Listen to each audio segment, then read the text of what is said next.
Let's welcome to మన channel. మనం మన ప్రీవియస్ వీడియోస్లో మ్యాక్సిమం కాన్సెప్ట్స్ని కంప్లీట్ చేసుకున్నాము. అదే మన M2కి రిలేటెడ్ అంటే ఓడి ఈవీసీ రిలేటెడ్ కాన్సెప్ట్స్లో ఫస్ట్ 2 చాప్టర్స్ మనం నేర్చేసుకున్నాము. ఈరోజు కాన్సెప్ట్స్తో మనం కంప్లీట్గా 2 చాప్టర్స్ని కంప్లీట్ చేయబోతున్నాము. దీని తర్వాత మళ్ళీ మనం 3rd యూనిట్ కూడా స్టార్ట్ చేయబోతున్నాం అన్నమాట. సో 3rd యూనిట్ స్టార్ట్ చేయడానికంటే ముందు అంటే రేపు మనకి ఇంకొక వీడియో వస్తుంది. ఏంటి అంటే ఈ 2nd చాప్టర్కి సంబంధించినటువంటి టోటల్ కాన్సెప్ట్స్ అన్ని కూడా మనం మళ్ళీ బిలో 2 అవర్స్లో చేస్తాం కదా. ఎందుకు మన వాళ్ళకి కొంచెం లెంతీ వీడియోస్ చూడటం అనేది కొంచెం ఇబ్బందిగా అనిపిస్తుంది కాబట్టి వాళ్ళ కోసం మనం సపరేట్గా చేస్తున్నాం. అది మనందరికీ తెలిసిందే. డన్, అది అయిపోయింది, పక్కన పెడదాం. సో ఇప్పుడు మనం ఫస్ట్ చాప్టర్లో నేర్చుకున్నటువంటి ఫస్ట్ ఆర్డర్ ఆర్డినరీ డిఫరెన్షియల్ ఈక్వేషన్స్ని ఏ విధంగా మనం సాల్వ్ చేయాలో తెలుసు మనకి, రైట్? దాని తర్వాత హైయర్ ఆర్డర్ అంటే మన 2nd చాప్టర్. హైయర్ ఆర్డర్లో మనం ఏం చూస్తున్నాము, 1 కన్నా ఎక్కువ ఆర్డర్ ఉన్నటువంటి ఆర్డినరీ డిఫరెన్షియల్ ఈక్వేషన్స్ని మనము ఏ విధంగా సాల్వ్ చేయాలి అండ్ సాల్వ్ చేసిన తర్వాత ఏ విధంగా మనం సొల్యూషన్ని జనరల్ సొల్యూషన్ని ఫైండ్ అవుట్ చేయాలో కూడా మనం చూసాము. డన్.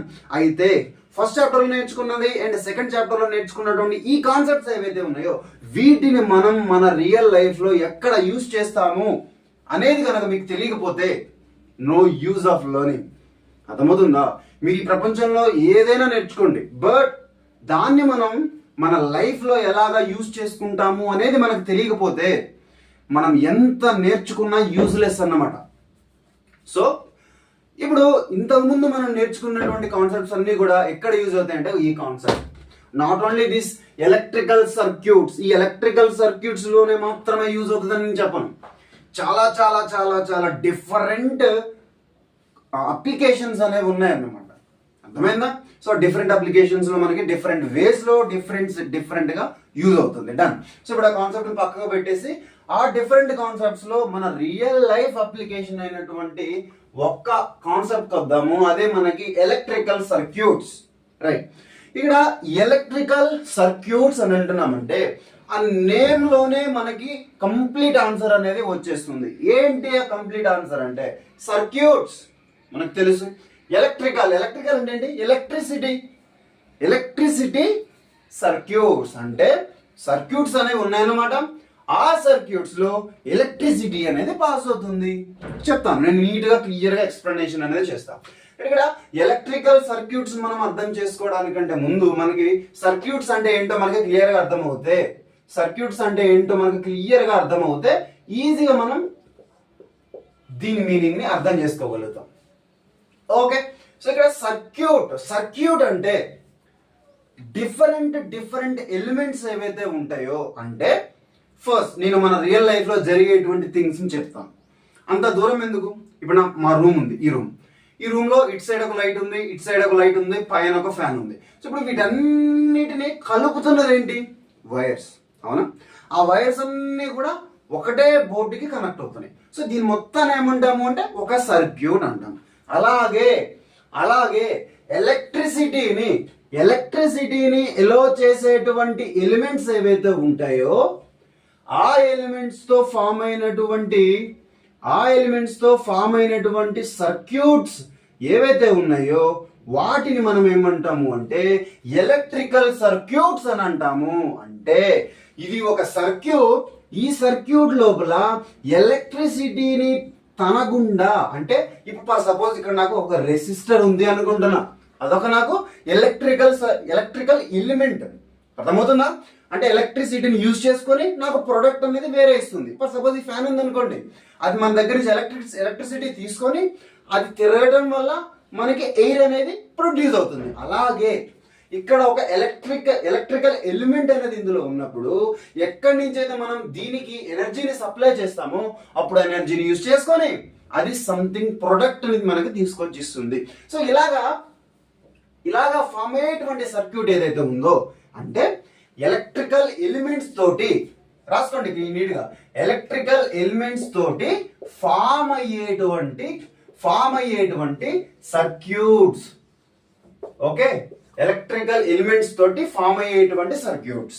సో అట్లాంటి సర్క్యూట్స్ ఏమంటాం అంటే మనం ఎలక్ట్రికల్ సర్క్యూట్స్ అని అంటాం. డన్.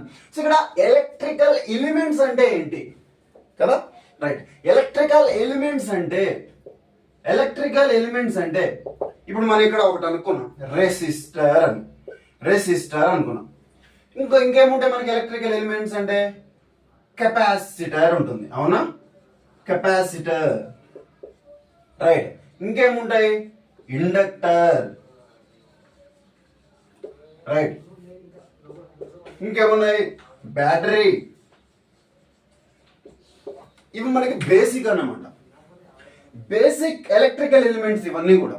ఇప్పుడు నేను చెప్తాను ప్రతి ఒక్క దాని గురించి నేను మీకు నీట్గా క్లియర్గా ఎక్స్ప్లెయిన్ చేస్తాను. బికాస్ మనం ఫస్ట్ బేసిక్స్ చెప్పుకున్న తర్వాత వీటి ద్వారా మనకు అసలు hire order ordinary differential equations and normal first order ordinary differential equations అనేవి ఎట్లా ఫామ్ అవుతాయి ఈ కాన్సెప్ట్స్ ద్వారా ఇవి ఆ ఆర్డినరీ డిఫరెన్షియల్ ఈక్వేషన్స్ అనేవి ఎలా ఫామ్ అవుతాయి మనం చూద్దాము. నేను మీకు చూపిస్తా, ఫాలో అవ్వండి. సో ఫస్ట్ ఏముంది నాకు ఇక్కడ, ఫస్ట్ నాకు రెసిస్టర్, ఓకే, రెసిస్టెన్స్ అని రాస్తున్నా. చెప్తాను ప్రతి దానికి మీనింగ్ రాస్తా. Resistance, right. రెసిస్టెన్స్, ఇక్కడ రెసిస్టెన్స్ అంటే ఇప్పుడు తీసుకున్న ఫ్యాన్ ఎగ్జాంపుల్ తీసుకుందాం. ఇప్పుడు నువ్వు కరెంట్ సప్లై అనేది తక్కువగా ఇస్తున్నావు, అప్పుడు ఫ్యాన్ స్లోగా తిరుగుతుంది. డన్. సో ఇప్పుడు ఫ్యాన్ స్లోగా తిరగడం వల్ల ఏమవుతుంది, తక్కువ గాలి అనేది మన సైడ్ వస్తుంది కదా. అలాగే నువ్వు ఇక్కడ ఒక రెసిస్టర్ కి ఎనర్జీ అనేది సప్లై చేసేటువంటి ఆ ఎనర్జీ ఏదైతే ఉందో అది నీకు తక్కువ మొత్తంలో ఉంటే నీకు తక్కువగానే ప్రొడక్ట్ని ఇస్తుంది. నాట్ ఓన్లీ దిస్ రెసిస్టర్, ఇక్కడ మీరు తీసుకున్నటువంటి ఏ ఎలక్ట్రికల్ ఎలిమెంట్ అయినా నువ్వు తక్కువ ఎనర్జీని సప్లై చేసి నీకు తక్కువ ప్రొడక్ట్ వస్తుంది. అలాగే ఎలాంటి ఎలక్ట్రికల్ ఎలిమెంట్ అయినా కానీ మీకు అలానే అవుట్పుట్ ఇస్తుంది. అయితే ఈ రెసిస్టెన్స్ యొక్క కెపాసిటీ, రెసిస్టెన్స్ యొక్క ఇంపార్టెన్స్ ఏంటంటే ఒక వైర్ని కనుక తీసుకుంటే ఆ వైర్లో నుంచి వెళ్ళేటువంటి కరెంట్ ఏదైతే ఉందో ఆ కరెంట్ యొక్క ఫ్లో అనేది ఆ ఫ్లో అంటే ఏంటి, కొంత స్పీడ్తో ఆ కరెంట్ అనేది మూవ్ అవుతుంది ఆ వైర్లో. సో ఆ మూవ్ అయ్యేటువంటి ఆ స్పీడ్ ఏదైతే ఉందో ఆ స్పీడ్ ఏం చేస్తుందంటే తగ్గిస్తుంది. అర్థమైందా? సో స్పీడ్ ఏం చేస్తుందంటే తగ్గిస్తుంది. ఎట్లా తగ్గిస్తుంది అంటే ఇక్కడ నుంచి ఈ ఎండ్ నుంచి ఈ ఎండ్కి పాస్ అయ్యేటువంటి ఈ కరెంట్ ఎనర్జీ ఈ వైర్లో నుంచి పోతున్నప్పుడు ఈ వైర్లో కొన్ని డిస్టర్బెన్సెస్ ఉంటాయి. అంటే చెప్తాను మళ్ళీ, డిస్టర్బెన్సెస్ ఏంటి అవి? డిస్టర్బెన్సెస్ ఉంటే మరి ఇందులో కరెంట్ ఎందుకు ఫ్లో అవ్వదు కదా, చెప్తా. డెఫినెట్ గా మీకు క్లియర్ కట్ ఎక్స్ప్లెనేషన్ అనేది నేను ఇస్తాను.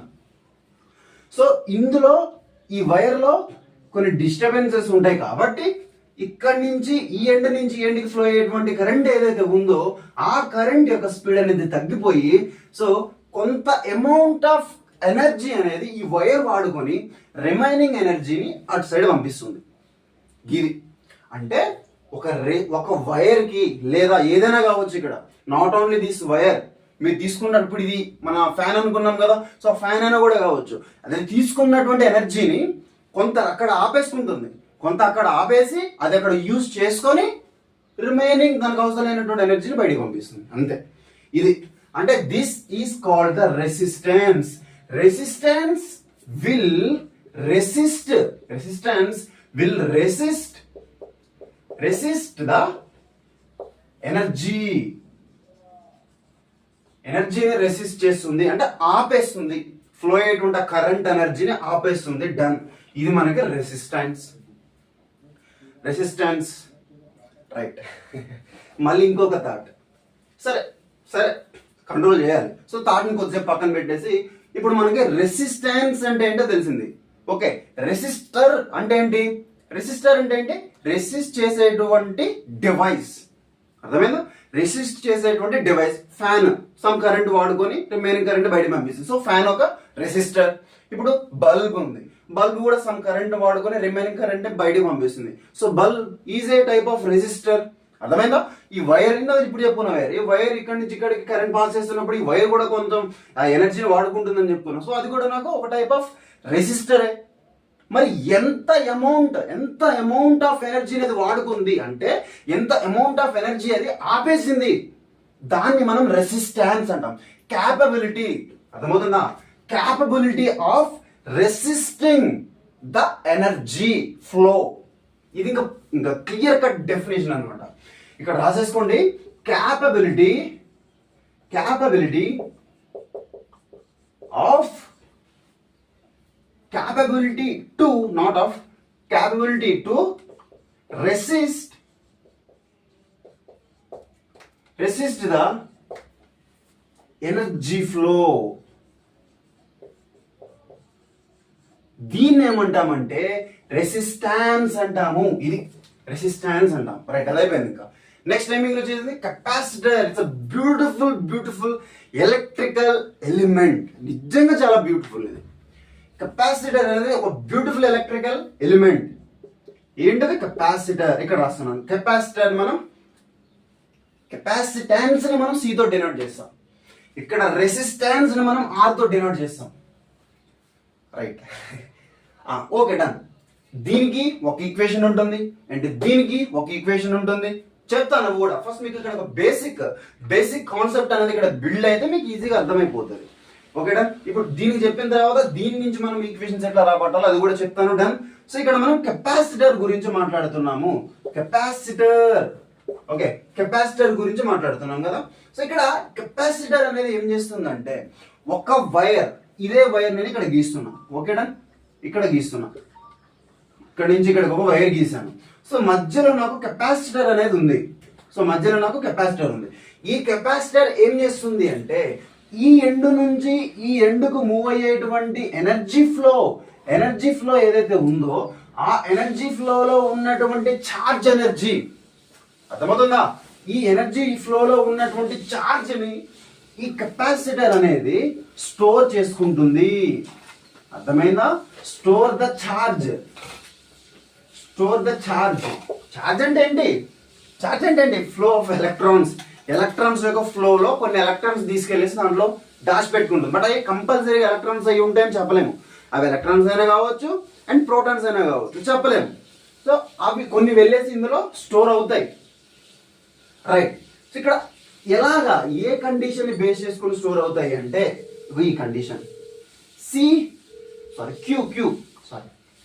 Q/C. ఈ కండిషన్. Q అంటే ఏంటి? ఇక్కడ మనకి ఛార్జ్. C అంటే ఏంటి? కెపాసిటెన్స్. అక్కడ C అంటే capacitance. Right. What is the capacitance? ఇక్కడ రాసేయండి కెపాసిటెన్స్ అని. ఇక్కడ కెపాసిటెన్స్ అంటే ఇప్పుడు మనం అనుకున్నాం ఒక కెపాసిటర్ ఉంటుంది, ఫ్లో అయ్యేటువంటి ఎనర్జీ అంటే ఛార్జ్ ఏదైతే ఉంటుందో కొంత ఛార్జ్ని స్టోర్ చేసుకుంటుంది అని చెప్పుకున్నాం. అయితే ఎంత అమౌంట్ ఆఫ్ ఛార్జ్ని, వింటున్నారా? ఎంత అమౌంట్ ఆఫ్ ఛార్జ్ని ఈ కెపాసిటర్ అనేది స్టోర్ చేసుకోగలదు, దానికి ఎంత క్యాపబిలిటీ ఉంది ఆ కెపాసిటర్కి. అర్థమవుతుందా? ఎంత క్యాపబిలిటీ అనేది ఆ కెపాసిటర్కి ఉంది ఈ ఛార్జ్ని స్టోర్ చేసుకోవడానికి. సో ఆ క్యాపబిలిటీని, ఆ ఎబిలిటీని మనం ఏమంటాము అంటే కెపాసిటెన్స్ అంటాము. అది అర్థమైంది ఇక్కడ మీకు కీ పాయింట్. సో దాన్ని మనం కెపాసిటెన్స్ అని అంటాము. ఇప్పుడు సరే, కొంత మనం అనుకున్నట్టుగా ఇందులో కొంచెం ఛార్జ్ అనేది స్టోర్ అయింది, బాగుంది. ఇప్పుడు కొంతసేపటి తర్వాత ఇందులో కరెంట్ ఫ్లో అనేది లేదు. ఈ కరెంట్ ఫ్లో అనేది లేదు. ఇప్పుడు దాంట్లో లేనప్పుడు ఏమవుతుంది? ఇందులో ఉన్నటువంటి కరెంట్ ఫ్లో అనేది ఆగిపోతుంది. అప్పుడు ఎప్పుడైతే కరెంట్ ఫ్లో అనేది మనకు సర్క్యూట్ లో ఆగిపోతుందో అప్పుడు వెంటనే ఈ కెపాసిటర్ దీంట్లో స్టోర్ చేసుకున్నటువంటి ఈ ఛార్జ్ ఏదైతే ఉంటుందో వెంటనే బయటికి పంపించేస్తుంది. అర్థమైందా? సో ఇక్కడ వెంటనే ఎప్పుడైతే బయటికి పంపిస్తుందో ఇక్కడ దీంట్లో ఉన్నటువంటి ఛార్జ్ మొత్తం కూడా ఏముండదు, జీరో అయిపోతుంది అనమాట. మరి ఇక్కడ ఎందుకు మనం ఈ కెపాసిటర్ని సర్క్యూట్ లో వాడాలి అంటే, వింటున్నారా? రైట్. ఎందుకు మనం ఈ కెపాసిటర్ని వాడాలి అంటే ఈ వైర్ లో ఉన్నటువంటి ఆ కరెంట్ ఫ్లో ఏదైతే ఉందో కొన్ని సార్లు తక్కువ కరెంట్ వస్తుంటుంది, కొన్ని సార్లు ఎక్కువ కరెంట్ వస్తుంటుంది, ఒక్కొక్కసారి చాలా లో అమౌంట్, చాలా మినిమం అమౌంట్ ఆఫ్ కరెంట్ వస్తుంటుంది. సో ఈ ఫ్లక్చుయేషన్స్ కరెంట్లో ఉన్నటువంటి లేదా ఎనర్జీ అనుకోండి, ఎనర్జీలో ఉన్నటువంటి ఫ్లక్చువేషన్స్ ఏవైతే ఉన్నాయో ఆ ఫ్లక్చువేషన్స్ని ప్రాపర్గా అవుట్పుట్ని ప్రొడ్యూస్ చేయడానికి కెపాసిటర్ అనేది యూజ్ చేస్తాము. అంటే ఇప్పుడు తీసుకుంటున్నాం చూడండి, ఇక్కడ ఒక ఎనర్జీ యొక్క గ్రాఫ్ ఉంది, ఇదే కరెంట్ గ్రాఫ్ అనుకోండి. ఓకే, ఇక్కడ నాకు కరెంట్ యొక్క గ్రాఫ్ ఉంది. ఇప్పుడు ఇది ఎలా ఉంది, నాకు దీని యొక్క ప్రతి క్రస్ట్ అనేది కూడా పర్ఫెక్ట్ గా ఈక్వల్ గా ఉంది. సో దీంట్లో ప్రతి ట్రఫ్ కూడా ఎలా ఉన్నవి, ఈక్వల్ గా ఉన్నాయి. అవునా?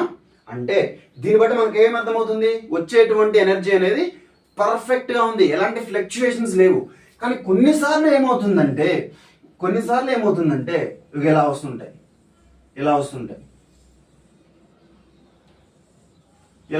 అన్నమాట.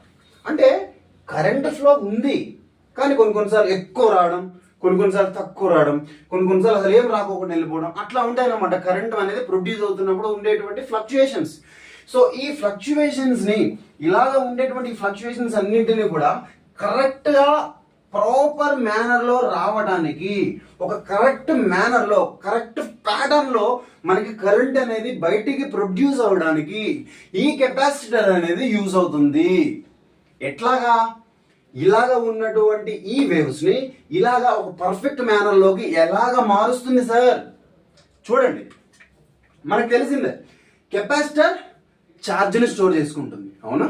ఇప్పుడు మీరు ఇక్కడ రండి. సో ఫస్ట్ నాకు కరెంట్ యొక్క క్రస్ట్ అనేది ఇంత పైకి లేసింది. అవునా? దీన్ని ఏమంటామంటే యాంప్లిట్యూడ్ అని అంటాం. ఓకే, సో ఇప్పుడు ఇంత పైకి లేసినప్పుడు మళ్ళీ తర్వాత ఉన్నటువంటి ఈ ట్రఫ్ ఏదైతే ఉందో, ఈ ట్రఫ్ ఏదైతే ఉందో చాలా తక్కువ వచ్చింది. దీనికన్నా ఇది చాలా తక్కువ వచ్చింది. అంటే ఇప్పుడు ఏం చేస్తుంది అంటే కెపాసిటర్ ఎక్కడైతే మనకి ఈ తక్కువగా, అంటే మన మినిమం యావరేజ్ గా ఉన్నటువంటి యాంప్లిట్యూడ్ కన్నా తక్కువగా వచ్చినటువంటి ఆ వేవ్ ఏదైతే ఉందో ఆ వేవ్ ప్లేస్ లో ఇది స్టోర్ చేసుకున్నటువంటి ఎనర్జీని తీసుకెళ్లి అక్కడ పేస్ట్ చేస్తుంది. అర్థమైందా? ఇది స్టోర్ చేసుకున్న ఎనర్జీని తీసుకెళ్లి ఇక్కడ పేస్ట్ చేస్తుంది. అప్పుడేమవుతుంది, ఇలా ఉన్నటువంటి ఈ ట్రఫ్ కాస్త కరెక్ట్ గా దీని యాంప్లిట్యూడ్ కి మ్యాచ్ అవుతుంది. సో ఇప్పుడు ఏమవుతుంది, మళ్ళీ దీని యాంప్లిట్యూడ్ కే మళ్ళీ ఇది కరెక్ట్ మ్యాచ్ అవుతుంది. ఇప్పుడు ఎక్కువ వస్తుంది కదా కరెంట్, ఇక్కడ ఎక్కువ వచ్చినప్పుడు దీని కరెక్ట్ మళ్ళీ తగ్గిస్తుంది కూడా. ఎట్లా తగ్గిస్తుంది, ఇక్కడ ఎనర్జీ ఇచ్చేసింది కొంచెం, సో ఇప్పుడు దానికి ఎనర్జీ కావాలి. సో ఎక్కువ ఉన్నాయి, ఇక్కడ ఎనర్జీ ఎక్కువ ఉంది కాబట్టి ఇక్కడ మళ్ళీ ఎనర్జీని తీసుకొని ఫిల్ అయిపోతుంది. రైట్, మళ్ళీ ఇక్కడ ఆల్రెడీ ఎనర్జీ ఎక్కువ ఉంది, సో ఎక్కువ ఎనర్జీని తీసేసుకుంటుంది. నెక్స్ట్ ఇక్కడ చూడండి, ఎనర్జీ చాలా తక్కువగా ఉంది కాబట్టి ఇక్కడ తీసుకున్న ఎనర్జీని మళ్ళీ ఇక్కడ పేస్ట్ చేస్తుంది. అది మనకి కెపాసిటర్ కు ఉన్నటువంటి ప్రాపర్టీ. ఇంకా చాలా ఉంటది. ఈ కెపాసిటర్ గురించి మనం చెప్పుకుంటూ పోవాలి, కానీ ఒక 2-3 అవర్స్ చెప్పొచ్చు అనమాట. చాలా అద్భుతమైనటువంటి సబ్జెక్ట్. అందుకనే నేను అన్నాను ఇక్కడ పేరు రాసేటప్పుడే, capacitor is a beautiful electrical element అని. రైట్, ఇంకా చాలా ఎక్కువ చెప్పేసుకున్నాం. సో ఒక మైన్యూట్ పాయింట్ ఉంది, అదొకటి చెప్పేసుకుంటాను. ఏంటి అంటే ఈ కెపాసిటర్ లో ఉన్నటువంటి ఛార్జ్ అనేది ఈ వైర్స్ లో కరెంట్ ఫ్లో లేనప్పుడు బయటకు వచ్చేస్తుంది అని చెప్పుకున్నాం కదా. సో ఆ ఫ్లో ఎప్పటి వరకైతే కెపాసిటర్ లో మనకి ఛార్జ్ అనేది స్టోర్ అయ్యిందో అందులో మనకి కరెంట్ లేదు. ఎప్పుడైతే ఈ కెపాసిటర్ లో స్టోర్ అయి ఉన్నటువంటి ఛార్జెస్ మనకి మూవ్ అంటే కదులుతాయో, ఇందులో నుంచి ఇలా బయట ఇటువైపో లేదా ఇటువైపో ఏదో ఒక డైరెక్షన్ లో కదులుతాయో అప్పుడు మనకి ఇక్కడ కరెంట్ అనేది ప్రొడ్యూస్ అవుతుంది. అర్థమైందా? Flow of electrons is the current, అంతే కదా.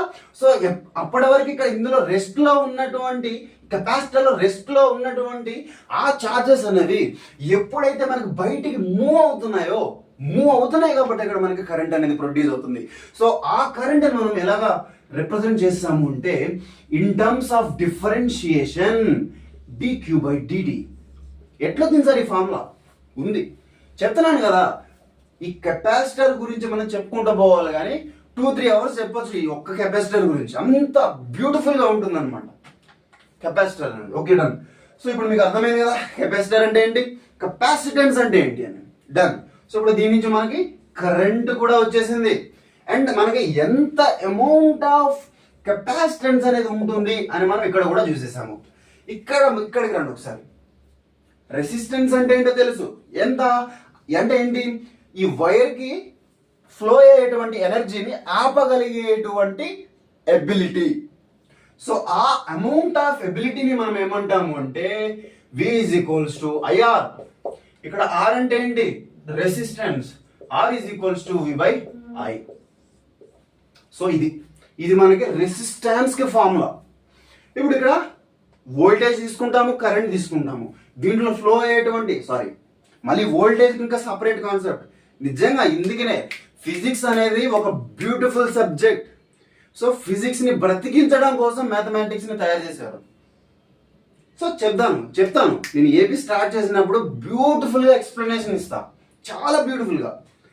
సో ఫస్ట్ అయితే ఇప్పటివరకు చెప్పింది అయితే ఫాలో అయిపోయింది. Basics very very important and very very simple. దీని తర్వాత ఇంకొక లాస్ట్ ఉంది. ఓకే, 2 ఉన్నాయి కదా. సో ఇప్పుడు 2 చెప్పేసుకున్నాం, ఇంకొక 2 ఉన్నాయి. ఏంటి? Inductor and battery. ఈ రెండింటి గురించి చెప్పేసుకుంటే మనకు అయిపోద్ది. ఫస్ట్ కీ పాయింట్స్ ఇవి నోట్ చేసేసుకోండి. సో ఓకేనా? సో ఫాస్ట్ నోట్ చేయండి. ఓకేనా? నోట్ చేసుకున్నాను కదా. సో ఇప్పుడు ఇంకొక బ్యూటిఫుల్ ఎలక్ట్రికల్ ఎలిమెంట్ చూద్దాం. ఇది కెపాసిటర్ కన్నా బ్యూటిఫుల్ ఎలిమెంట్. చెప్తాను ఎలాగా అంటే, ఇప్పుడు ఈ కెపాసిటర్ ఏం చేస్తుంది? ఛార్జ్ని స్టోర్ చేసుకుంటుంది. ఎప్పుడైతే ఛార్జ్ ఫ్లో ఆగిపోతుందో, ఆగిపోగానే దాంట్లో ఉన్న ఛార్జ్ని మొత్తం కూడా బయటకు వదిలేస్తుంది. అది మన కెపాసిటర్ ఏం చేస్తుంది మనం చూసాం. ఇక్కడ చూడండి, ఇండక్టర్ ఏం చేస్తుందంటే దానికన్నా ఇది బ్యూటిఫుల్ అన్నమాట. ఇది ఛార్జ్ని స్టోర్ చేసుకుంటే, ఇండక్టర్ అనేది మ్యాగ్నెటిక్ ఫీల్డ్ ని స్టోర్ చేసుకుంటుంది. మ్యాగ్నెటిక్ ఫీల్డ్ చూడండి, మ్యాగ్నెటిక్ ఫీల్డ్ అనేది ఎలా స్టోర్ చేసుకుంటుంది ఆ దేవుడు తెలియాలి. ఈ ప్రపంచంలో కొన్ని మెటీరియల్స్ ఉంటాయి అన్నమాట. సో ఆ కొన్ని మెటీరియల్స్ కి కొన్ని ప్రాపర్టీస్ అనేవి చాలా యూనిక్ గా ఉంటాయి. వాటికి మాత్రమే ఉంటాయి ఆ ప్రాపర్టీస్, ఈ ప్రపంచంలో ఇంకా దేనికి ఉండవు. సో అలాగే ఈ ఇండక్టర్ కూడా అట్లాంటిదే. అర్థమైందా? ఈ ఇండక్టర్ కూడా అలాంటిదే. మరి ఇక్కడ ఈ ఇండక్టర్ అనేది మ్యాగ్నెటిక్ ఫీల్డ్ స్టోర్ చేసుకుంటుంది, బాగానే ఉంది. దీనివల్ల యూజ్ ఏంటి మనకి అంటే, ఇప్పుడు చూడండి, ఇలాగ ఒక వైర్ లో నాకు కరెంట్ ఫ్లో అనేది ఉంది. డన్. ఓకే, ఇలాగ నాకు వైర్ లో ఒక కరెంట్ ఫ్లో అనేది ఉంది. అయితే ఇప్పుడు సడన్ గా నేను ఇక్కడ కరెంట్ ఆపేసాను. అప్పుడేమవుతుంది? మీ అందరూ తెలిసిందే, వైర్ లో కరెంట్ ఆగిపోతుంది. లేదు, నేను మళ్ళీ కరెంట్ పెడతాను దాంట్లోకి, అప్పుడు మళ్ళీ నాకు కరెంట్ ఫ్లో అవుతుంది. మళ్ళీ ఆపేస్తాను, మళ్ళీ ఆగిపోతుంది. అవును, డన్. సో బాగుంది. ఇప్పుడు ఏంటంటే, ఈ కనెక్షన్ ని తీసుకెళ్లి మన ఇంట్లో ఉన్నటువంటి ఏదైనా ఒక సెన్సిటివ్ డివైస్ కి కనెక్షన్ ఇస్తే, ఎప్పుడైతే మనం కరెంట్ ఫ్లో సడన్ గా ఆపేస్తామో, ఆ డివైస్ లో, సెన్సిటివ్ డివైస్ లో సడన్ గా కరెంట్ అయిపోతుంది. అప్పుడు ఏమవుతుందంటే, సెన్సిటివ్ డివైస్ లో ఉన్నటువంటి సెన్సిటివ్ పార్ట్స్ అనేవి డ్యామేజ్ అవుతాయి. లేదా సడన్ గా కరెంట్ వచ్చింది, అప్పుడు ఆ డివైస్ లోపల కూడా సడన్ గా కరెంట్ వెళ్ళిపోతుంది. అప్పుడేమవుతుంది? ఆ డివైస్ లో ఉన్నటువంటి సెన్సిటివ్ పార్ట్స్ ఏవైతే ఉంటాయో సడన్ గా బ్లాస్ట్ అయితే కొన్ని సార్లు. సో ఈ సడన్ సప్లై అండ్ సడన్ ఆపేయడం, సడన్ గా సప్లై చేయడం. అంటే ఇక్కడ ఈ 2 థింగ్స్ ఏవైతే ఉన్నాయో, ఈ 2 ఇలాగ ఉండకూడదు. ఫస్ట్ స్లోగా సప్లై పెరగాలి అండ్ స్లోగా సప్లై తగ్గాలి.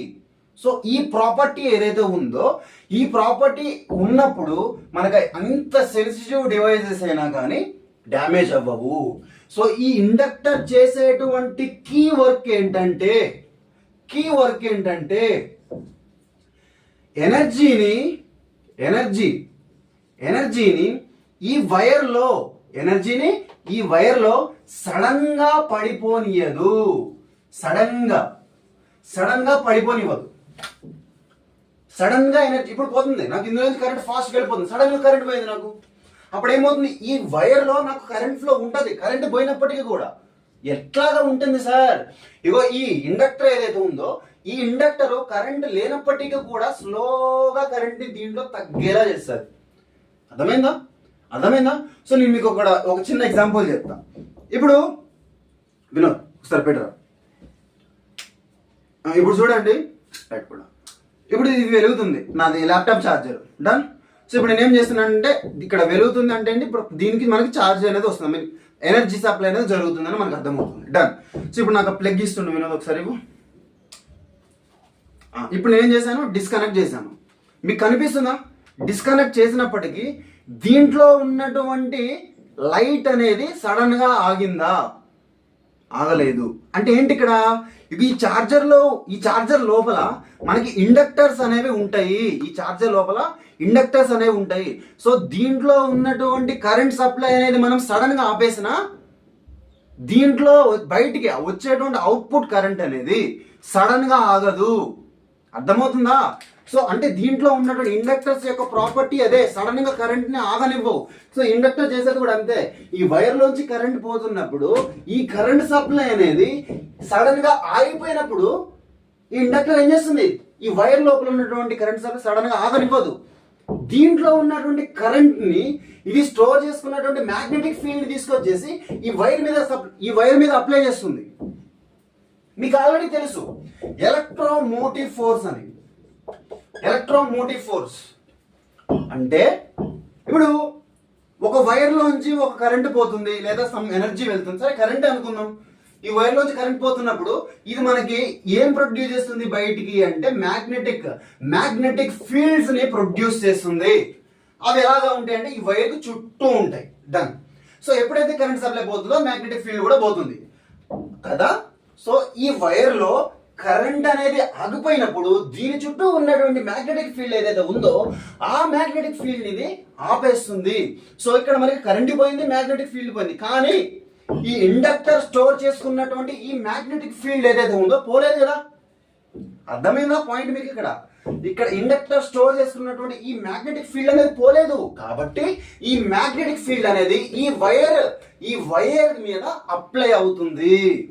అర్థమైందా ఇక్కడ మీకు పాయింట్? ఇప్పుడు చూడండి, నేను ఇక్కడ ఇండక్టర్ తెచ్చి పెడుతున్నా.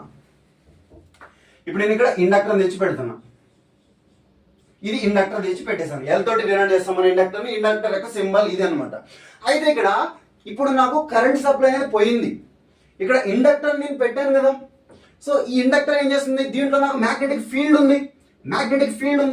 ఈ మ్యాగ్నెటిక్ ఫీల్డ్ అనేది ఇండక్టర్ లోపల ఉన్నప్పుడు ఈ ఇండక్టర్ లోపల ఉన్నటువంటి ఈ వైర్ ఏదైతే ఉందో ఈ వైర్ మీద ఈ ఇండక్టర్ దాచుకున్నటువంటి ఈ మ్యాగ్నెటిక్ ఫీల్డ్ అనేది దీని మీద అప్లై అవుతుంది. ఎప్పుడైతే ఒక వైర్ మీద మ్యాగ్నెటిక్ ఫీల్డ్ అనేది అప్లై అవుతుందో ఆ వైర్ లోపల నాకు కరెంట్ అనేది పాస్ అవుతుంది కదా. అంతే కదా, మనం నేర్చుకున్నాం ఆల్రెడీ, చాలాసార్లు చూసుకుంటూ వచ్చాము. ఒక వైర్ లోంచి కరెంట్ పోతేనేమో వైర్ లోంచి మనకి మ్యాగ్నెటిక్ ఫీల్డ్ బయటకు వస్తుంది. అదే మ్యాగ్నెటిక్ ఫీల్డ్ కనుక ఆ వైర్ మీద అప్లై అవుతే, అదే మ్యాగ్నెటిక్ ఫీల్డ్ అనేది వైర్ మీద అప్లై అయితే ఆ వైర్ లో మనకి కరెంట్ సప్లై అనేది ఉంటుంది. డన్. అర్థమైంది కదా. సో రైట్, ఇక్కడ మనకి ఇండక్టర్ చేసేటువంటి మెయిన్ వర్క్ ఇదే. కీ వర్క్ అంటాం దీన్ని మనం, key work. Okay done. Right, ఇక్కడ మనకి కరెంట్ సప్లై అనేది సడన్ గా పడనివ్వదు, కరెంట్ సప్లై అనేది సడన్ గా కూడా రానివ్వదు.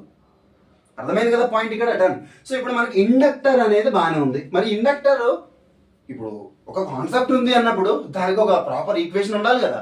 మరి ఏంటి ఆ ఈక్వేషన్ అంటే ఇండక్టాన్స్ అంటే దీన్ని రాసుకోండి ఇక్కడ కింద. L ఈక్వల్స్ ఇండక్టాన్స్ అని. డన్. Inductance into di/dt. ఇది మనకి ఇండక్టాన్స్ యొక్క ఫార్ములా. రైట్. ఇండక్టర్ ఏం చేస్తుందో మనం చూసాము. డన్. మరి ఇండక్టాన్స్ ఏంటి? ఒక్కసారి ఇక్కడ రండి. కెపాసిటర్ అంటే ఏంటో చూసాము. కెపాసిటాన్స్ అంటే ఏంటి? కెపాసిటర్ ఛార్జ్ స్టోర్ చేసుకుంటుంది. ఎంత అమౌంట్ దానికి ఉన్న క్యాపబిలిటీ, ఎంత అమౌంట్ ఆఫ్ ఛార్జ్ ని స్టోర్ చేసుకోగలిగేటువంటి క్యాపబిలిటీ దానికి ఉంటుందో ఆ అబిలిటీని మనం కెపాసిటెన్స్ అన్నాం. ఇక్కడ ఏం స్టోర్ చేసుకుంటుంది? మరి మ్యాగ్నెటిక్ ఫీల్డ్ స్టోర్ చేసుకుంటుంది. సో ఎంత అమౌంట్ ఆఫ్ మ్యాగ్నెటిక్ ఫీల్డ్ అది స్టోర్ చేసుకోగలిగేటువంటి క్యాపబిలిటీ దానికి ఉందో ఆ క్యాపబిలిటీని ఏమంటాము అంటే ఇండక్టాన్స్ అంటాము. అర్థమైందా? రైట్. సో ఇండక్టాన్స్ అంటాము ఇది. సో ఆ ఇండక్టాన్స్ ని, ఆ క్యాపబిలిటీ యొక్క వాల్యూని తీసుకొచ్చి ఇక్కడ సబ్స్టిట్యూట్ చేస్తాము. ఇక్కడ కరెంట్ ని సబ్స్టిట్యూట్ చేసేసి సింప్లిఫై చేస్తే మనకి ఇండక్టాన్స్ అనేది వచ్చేస్తుంది. రైట్. అర్థమైంది కదా. సో ఇది మనకి వెరీ ఇంపార్టెంట్. చాలా బ్యూటిఫుల్ గా ఉంటుంది కాన్సెప్ట్. నేను నేర్చుకున్నాను కూడా మీకు చెప్తున్నా. ఎంత బ్యూటిఫుల్ గా ఉంటుంది అంటే ఏపీ అంటే అప్లైడ్ ఫిజిక్స్ ఆ సబ్జెక్ట్ స్టార్ట్ చేసినప్పుడు ఇంకా ఎర్రకూడదాం ఈ కాన్సెప్ట్స్ అని. ఓకేనా. సో ప్రస్తుతానికి అయితే బేసిక్స్ నేర్చేసుకోండి, సరిపోయింది. నెక్స్ట్ ఏంటి? Source supply. సోర్స్ అంటే ఏంటి? ఏదైనా వోల్టేజ్ అయినా కావచ్చు, లేదా కరెంట్ అయినా కావచ్చు, ఏదో ఒకటి. సో ఇప్పుడు వస్తుంది, ఇందులో నుంచి మనకు కరెంట్ అనేది పాస్ అవుతుంది అనుకున్నాం. మరి ఎలా నుంచి వస్తుంది ఇక కరెంట్ వైర్లో కంటే? ఇక బ్యాటరీ, అంతే కదా. ఇక బ్యాటరీ అనేది ఒకటి ఉంది ఇక్కడ. సో ఇప్పుడు వైర్ ఉంది, ఈ వైర్కి నేను ఒక బ్యాటరీ పెట్టేశాను. సో ఈ బ్యాటరీ వల్ల నాకు ఈ వైర్లో కరెంట్ పాస్ అవుతుంది, అయిపోయింది. సో ఇప్పుడు ఇక్కడ ఈ సింబల్ అనేది ఏ టైప్ ఆఫ్ సోర్స్ ని డినోట్ చేస్తుంది అంటే, ఈ సింబల్ అనేది నాకు డిసి సోర్స్ అంటే డైరెక్ట్ కరెంట్ ని డినోట్ చేస్తుంది. అదే ఇలా అంటే ఇప్పుడు ఏం అర్థం చేసుకోవాలా? ఈ వైర్ లో పాస్ అవుతుంది నాకు డైరెక్ట్ కరెంట్ అని అర్థం చేసుకోవాలి. ఒకవేళ ఇక్కడ చూడండి, ఇక్కడ జాగ్రత్తగా అబ్జర్వ్ చేయండి. సో ఇలా సింబల్ ఉంటే అప్పుడు మనకేంటి? ఏసీ సోర్స్ అనేది దీంట్లో పాస్ అవుతుంది. ఏసీ సోర్స్ అంటే ఏంటి? Alternating current. ఎవరు కనుక్కున్నారంటే టెస్లా కనుక్కున్నాడు, రైట్. ఇక్కడ ఈ సింబల్ మనకి ఏం డినోట్ చేస్తుంది అంటే ఆల్టర్నేటింగ్ కరెంట్ ని డినోట్ చేస్తుంది. అప్పుడు ఈ వైర్ లో నుంచి మనకి ఆల్టర్నేటింగ్ కరెంట్ అనేది ఏమవుతుంది? పాస్ అవుతుంది అని చెప్పవచ్చు. ఇంకా చాలా థాట్స్ వస్తున్నాయి నాకు. ఆ ఏసీని మనం డీసీలో కన్వర్ట్ చేయొచ్చు, ఈ డీసీని మనం ఏసీలో కన్వర్ట్ చేయొచ్చు. అంటే ఏంటి? చెప్తున్నాను కదా, చాలా బ్యూటిఫుల్ గా ఉంటది ఫిజిక్స్ అనేది. సో నేను అప్లైడ్ ఫిజిక్స్ స్టార్ట్ చేసినప్పుడు సాగొడదాంలే కానీ, సో ప్రస్తుతానికైతే ఈ బేసిక్స్ అనేవి చాలా ఇంపార్టెంట్. రెసిస్టెన్స్ కి ఎస్ఐ యూనిట్ మీరు రాసుకోండి. రెసిస్టెన్స్ కి ఇక్కడ రాస్తున్నా. ఎస్ఐ యూనిట్స్ ఏంటి అంటే ఓమ్స్ అన్నమాట. Ohms, okay, OHMS, ohms, right.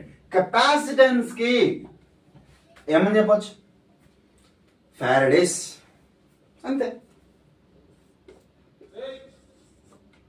రాసేయండి, done, అది అయిపోయింది. ఇక్కడ మనం మెయిన్ ఇండక్టర్కి వచ్చేసి హెన్రీస్ అంటాం అన్నమాట. ఓకే,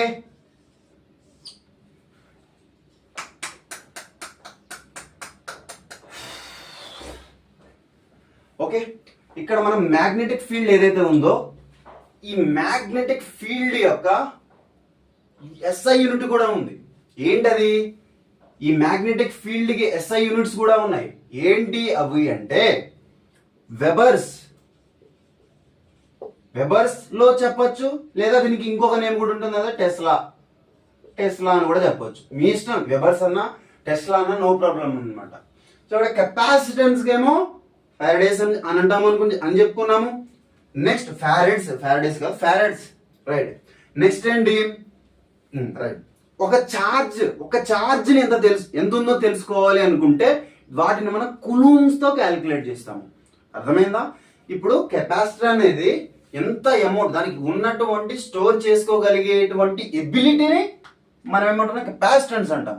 ఆ ఎబిలిటీని మనం దేంతో క్యాలిక్యులేట్ చేస్తాం? ఫారడ్స్ తోటి క్యాలిక్యులేట్ చేస్తాం. అదే ఎంత ఛార్జ్ అనేది దాంట్లో స్టోర్ అయింది అని చెప్పడానికి మనం కులూమ్స్ ని యూజ్ చేస్తాం. Okay bus. సో ఇప్పుడు ఇండక్టర్ లోపల మనకి ఎంత మ్యాగ్నెటిక్ ఫీల్డ్ అనేది స్టోర్ అయింది అని చెప్పడానికి మనం ఏం యూజ్ చేయాలా? వెబర్స్ లేకుంటే టెస్లా. ఈ ఇండక్టర్ యొక్క క్యాపబిలిటీ అంటే ఈ మ్యాగ్నెటిక్ ఫీల్డ్ ని స్టోర్ చేసుకోగలిగేటువంటి క్యాపబిలిటీని మనం హెన్రీస్ తోటి డినోట్ చేయాలి. ఇది. సో ఇవన్నీ చాలా మైన్యూట్ లెవెల్ పాయింట్స్, ఎవరు చెప్పరు. సో చెప్తున్నప్పుడు ప్రాపర్ గా మీరు అర్థం చేసుకోండి. వెరీ వెరీ ఇంపార్టెంట్ అనమాట. చూడండి, సో బేసిక్స్ అయిపోయినాయి. ఈ బేసిక్స్ తర్వాత ఒక చిన్న ఎగ్జాంపుల్. ఏంటి? సరే, ఈక్వేషన్స్ వచ్చాయి. ఈ ఈక్వేషన్స్ అన్నిటిలో నుంచి మనం మన ఆర్డినరీ డిఫరెన్షియల్ ఈక్వేషన్స్ ని ఎట్లా రాసుకోవాలి, ఏంది కథ ఉంది కదా. సో ఫస్ట్ అది వీటిని మీరు నోట్ చేసుకోండి. నేను ఆ ఎగ్జాంపుల్ కూడా ఇస్తానన్నమాట. నోట్ చేసుకున్నారు కదా. ఇంకా వెరీ వెరీ ఇంపార్టెంట్ ఎగ్జాంపుల్ అనమాట చెప్తున్నాను కదా. సో ఇప్పటి వరకు మనం నేర్చుకున్నటువంటి ఆ బేసిక్స్ ఏవైతే ఉన్నాయో ఆ బేసిక్స్ ని మనం ఇక్కడ యూజ్ చేసుకొని మనం ఏ విధంగా ఆర్డినరీ డిఫరెన్షియల్ ఈక్వేషన్ ని మనం డిరైవ్ చేయాలో ఇందులో చూద్దాం. రిలేషన్ ఏంటి? మనం నేర్చుకున్న కాన్సెప్ట్ కి అండ్ ఆర్డినరీ డిఫరెన్షియల్ ఈక్వేషన్స్ కి మనం 2 చాప్టర్స్ నుంచి మొత్తుకుంటా ఉన్నాం చాలా వీడియోస్ లో. ఓకే, ఇప్పుడు చూద్దాం మా రిలేషన్ ఏంటంటే. ఇప్పుడు ఏమంటున్నాడు? డిరైవ్ ద కిర్చాఫ్స్ లాస్ అంటున్నాడు. అయిపోయింది. డిరైవ్ ద కిర్చాఫ్స్ లాస్ అంటున్నాడు అంటే మనకి మెయిన్ గా కీ పాయింట్ ఏంటి? కిర్చాఫ్స్ లాస్ లో మనకి చెప్పేది sum of inputs equals to sum sum of outputs. Okay, sum of inputs is equals to sum of outputs, right. Next ఏమంటున్నాడు, టాబ్యులేట్ అంటే క్యాలిక్యులేట్ చేయి అంటున్నాడు. ఏమి, tabulate the circuit elements along with their notations and units. Notations ఇక్కడ రాసేసాను, done. So ఇప్పుడు మనకి ఇవి ఎలక్ట్రికల్ ఎలిమెంట్స్. ఈ ఎలక్ట్రికల్ ఎలిమెంట్స్ అనేవి మనకి ఈ సర్క్యూట్స్ లో ఉన్నాయి. అయితే ఇందులో ఈ సోర్స్ ఏదైతే ఉందో, ఈ డిసి సోర్స్ అనేది ఈ ఎలక్ట్రికల్ ఎలిమెంట్స్ కి ఎనర్జీని ఏం చేస్తుంది, సప్లై చేస్తుంది. సో ఇప్పుడు దీంట్లో ఉన్నటువంటి డిసి ఎనర్జీని నేను ఏమనుకుంటున్నాను అంటే కొద్దిసేపు ఈ అంటే ఎనర్జీ అనుకుంటున్నాను అనమాట. Okay, done. సో ఇప్పుడు దీంట్లో కొంత అమౌంట్ ఆఫ్ ఎనర్జీ వస్తుంది. ఆ కొంత అమౌంట్ ఆఫ్ ఎనర్జీని ఈ ఎలక్ట్రికల్ ఎలిమెంట్స్ అనేవి యూజ్ చేసుకొని కొంత అవుట్పుట్ ని మనకి ఇస్తాయి. అంతేనా? అంతే కదా. సో ఇప్పుడు నాకు ఒక అమౌంట్ ఆఫ్ ఎనర్జీ అనేది వచ్చింది, వింటున్నారా? సో సమ్ ఆఫ్ ఇన్పుట్స్, ఎన్ని ఇన్పుట్స్ ఉన్నాయి ఇక్కడ నాకు? ఒక్క సోర్స్ నుంచి వస్తుంది నాకు ఇక్కడ. ఒకే ఒక్క సోర్స్ నుంచి నాకు ఇన్పుట్ అనేది వీటికి వెళ్తుంది, ఎలక్ట్రికల్ ఎలిమెంట్స్ కి. సో ఏంటది? ఆ ఇన్పుట్ ఏంటి? ఈ అనేటువంటి ఇన్పుట్ అని is equal to sum of outputs. So ఇప్పుడు ఇవి ఇన్పుట్ ని తీసుకొని మనకి బయటకి ఇచ్చేటువంటి అవుట్పుట్ ఏంటి? సో ఫస్ట్ నేను రెసిస్టర్ దగ్గరకు వస్తున్నా. సో ఇక్కడికి వచ్చినటువంటి ఆ కరెంట్ ఏదైతే ఉంది ఇక్కడ డ్రాప్ అవుతుంది, అవునా? డ్రాప్ అయ్యేది మనకి హీట్ ప్రొడ్యూస్ చేయడం సంథింగ్ ఏదో చేస్తుంది. సో డ్రాప్ అయ్యి ఆ డ్రాప్ ని మనం ఎట్లా క్యాలిక్యులేట్ చేసాము? ఇందాక మనం ఆల్రెడీ చెప్పుకున్నటువంటి formula V is equal to IR, అంతే కదా. IR ఇది మనకి అక్కడ సమ్ ఎనర్జీని అక్కడ అది యూజ్ చేసుకుంది. సో కొంచెం ప్రొడక్ట్ ని బయటకి ఇచ్చేసింది. సో ఇప్పుడు ఇండక్టర్ కూడా సమ్ ఎనర్జీని యూజ్ చేసుకుంటుంది. ఏంటో ఎనర్జీ అంటే మ్యాగ్నెటిక్ ఫీల్డ్. సో ఇప్పుడు ఆ ఎనర్జీని ఇది కూడా కొంచెం స్టోర్ చేసుకుంటుంది. మరి ఆ ఎనర్జీ ఏంటి? ఎల్. మనం ఇందాక చూసిన ఫార్ములా సేమ్. ఆ ఎనర్జీ అంటే ఏంటది? ఇండక్టాన్స్ అంటాము. సో ఇది యూజ్ చేసుకున్నటువంటి ఈ ఎనర్జీని ఎట్లా కన్వర్ట్ చేస్తుంది? రెసిస్టాన్స్ అంటాము. ఓకే, ఇక్కడ మనకి ఇండక్టాన్స్ ఎట్లా క్యాలిక్యులేట్ చేస్తున్నాము? di/dt, అంతే కదా. ఇంకేం అవుట్పుట్స్ వస్తున్నాయి? కెపాసిటర్ కూడా మనకి ఇక్కడ నుంచి వచ్చేటువంటి ఎనర్జీని స్టోర్ చేసుకుంటుంది, యూజ్ చేసుకుంటుంది. సో ఆ స్టోర్ చేసుకునే క్యాపబిలిటీని మనం ఏమన్నాము అంటే కెపాసిటెన్స్ అన్నాము, రైట్. సో ఆ కెపాసిటెన్స్ కూడా అవుట్పుట్ లో మనకి వస్తుంది. So Q/C. ఓకే, ఇప్పుడు ఏమొచ్చింది నాకు? ఇక్కడ ఒక ఈక్వేషన్ వచ్చింది, డన్. ఇక్కడ మీరు అబ్జర్వ్ చేస్తే ఈక్వేషన్ లో మనం I అంటే ఒకటి రాసాం ఇందాక. ఇగో మన ఇండక్టర్స్ గురించి కెపాసిటర్స్ గురించి మనం మాట్లాడేటప్పుడు I అంటే ఒక పాయింట్ రాసాం. ఏంటది? dQ/dt అని రాసాం, అవునా? dQ/dt అని రాసాం. అంటే కెపాసిటర్ అనేది ఇక్కడ సర్క్యూట్ లో ఏమంటే కనెక్ట్ చేసినప్పుడు ఇక్కడ మనకి ఎనర్జీ ఫ్లో అనేది ఎప్పుడైతే ఆగిపోతుందో సో ఇందులో ఉన్నటువంటి ఛార్జ్ బయటకు వస్తుంది. ఆ ఛార్జ్ అనేది మూవ్ అవుతుంది కాబట్టి, ఈ సర్క్యూట్ లోకి మూవ్ అవుతుంది కాబట్టి అక్కడ మన కరెంట్ ప్రొడ్యూస్ అవుతుంది. సో అక్కడ ప్రొడ్యూస్ అంటే ఈ కెపాసిటర్ వల్ల ప్రొడ్యూస్ అయినటువంటి కరెంట్ అదే dQ/dt. సో ఇక్కడ మనం సబ్స్టిట్యూట్ చేసి కదా, ఇక్కడ అయి ఉంది, ఇంకేముంది? ఇక్కడ కూడా అయి ఉంది. సో ఇప్పుడు సబ్స్టిట్యూట్ చేస్తే ఏమవుతుంది? I ప్లేస్ లో dQ/dt, ఇంకేముంది? ఇంటూ R ఉంది, ప్లస్ కి plus L into d/dt. I అంటే dQ/dt ప్లస్ Q/C. సో ఇప్పుడు ఈ ఈక్వల్ టు ఈ అని ఉంది అనమాట. సో ఇప్పుడు ఈక్వల్స్ నేను ఇతర సైడ్ పెట్టుకుంటాను, ప్రాబ్లం ఉండదు కదా. సో చూడండి ఇక్కడ ఏం మిగిలిపోతుంది నాకు? dQ/dt ఇంటూ R ఉంది, ప్లస్ ఇక్కడ నాకు L ఇంటూ ఇంకేముంది ఇక్కడ d²Q/dt². ఎట్లాగా? సేమ్ ఇండిపెండెంట్ వేరియబుల్స్ సేమ్ ఉన్నాయి కాబట్టి పైన దీన్ని మనం డిఫరెన్షియేషన్ చేస్తే మనకి సింగిల్ ఆర్డర్ కాస్త డబుల్ ఆర్డర్ అయిపోయింది ఇక్కడ. ఓకే, నెక్స్ట్ మిగిలిన term Q/C is equals to E. So ఇప్పుడు మనం దీన్ని మనం డిసెండింగ్ ఆర్డర్ లో పెట్టాలి, అవునా? అర్థమవుతుందా? డిసెండింగ్ ఆర్డర్ లో పెట్టాలి. సో ఈ టర్మ్ అనేది మనకి ఫస్ట్ వస్తుంది L d²Q/dt². సో ఇప్పుడు తర్వాత ఈ టర్మ్ వస్తుంది plus R dQ/dt plus Q/C is equal to 0 కాదు, E is equals to E. ఇక్కడ మనకి D square Y by DX square ఉన్నప్పుడు ఇందాక మనం మన ఆర్డినరీ డిఫరెన్షియల్ ఈక్వేషన్స్ లో అబ్జర్వ్ చేస్తే హైయర్ ఆర్డర్ టర్మ్ ఏదైతే ఉందో దానికి ఏమి కూడా మల్టిప్లికేషన్ లో ఉండకూడదు, రైట్? సో ఇప్పుడు ఉండకూడదు కాబట్టి ఏం చేస్తున్నా, ఈ ఎల్ తోటి నేను బోత్ సైడ్ అనేది డివైడ్ చేస్తున్నా. అప్పుడు ఏమవుతుంది నాకు ఫైనల్ గా D square Q by DT square plus ఇక్కడ ఏమి నాకు ఆర్ ఉంది, రైట్? ఆర్ బై ఎల్, ఇంకా నాకు ఇక్కడ DQ by DT plus Q by LC is equals to E by L. అర్థమైందా పాయింట్ ఇక్కడ మీకు? సో ఇప్పుడు చూడండి, ఇది మీకు ఎలా కనిపిస్తుంది? Higher order ordinary differential equation లాగా కనిపిస్తుందా లేదా? కనిపిస్తుంది కదా. సో ఇప్పుడు మీకు దీనికి తెలుసు, ఇక్కడ మనకి ప్రాపర్ గా వాల్యూస్ అనేవి లేవు. ఇక్కడ ఈ ఆర్ అంటే ఏంటి, ఆర్ అంటే ఏంటి, ఎల్ అంటే ఏంటి, క్యూ అంటే ఏంటి, సి అంటే ఏంటి, ఆ వాల్యూస్ మనకి లేవు. కానీ మనకి ఇప్పుడు ఒక మన hire order ordinary differential equation లోకి అయితే కన్వర్ట్ అయింది కదా ఈక్వేషన్. ఇప్పుడు దీని నుంచి మనం క్యాలిక్యులేషన్స్ అనేవి చేయొచ్చు. దీన్ని సాల్వ్ చేసి మనం సొల్యూషన్ ని క్యాలిక్యులేట్ చేసి ఆ సొల్యూషన్ ద్వారా మనకు కావాల్సినటువంటి పారామీటర్స్ ఏవైతే అడుగుతాడో క్వశ్చన్ లో వాటిని మనం క్యాలిక్యులేట్ చేయవచ్చు, గింతే. సో ఇది అన్నమాట relation. So ordinary differential equations ఏవైతే ఉన్నాయో ఫస్ట్ చాప్టర్ లో నేర్చుకున్నవి సింగిల్ ఆర్డర్, ఇప్పుడు మనం నేర్చుకున్న హైయర్ ఆర్డర్.